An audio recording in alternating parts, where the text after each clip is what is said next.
Nabanggit nga sa akin ng isang board member, ang input niya ni Chichi tungkol sa toys. Sabi pa nga niya, kahit na hindi ka pa nagtatagal sa kumpanya, marami kang na-contribute. Don't worry, Tinay. I'll make sure na happy ka sa trabaho mo. Lalo na ngayon, nakasama mo ang Kuya Peter at ang loloy mo. Salamat doon, Miguel.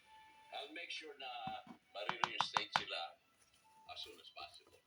At gusto ko rin magpasalamat sa inyo kung pagmamalasakit nyo sa akin at sa kumpanya ko.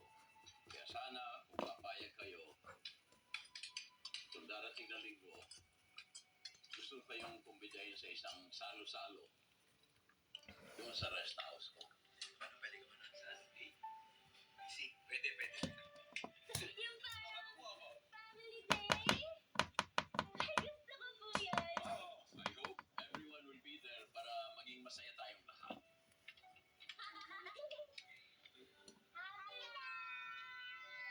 Mmm. Mmm.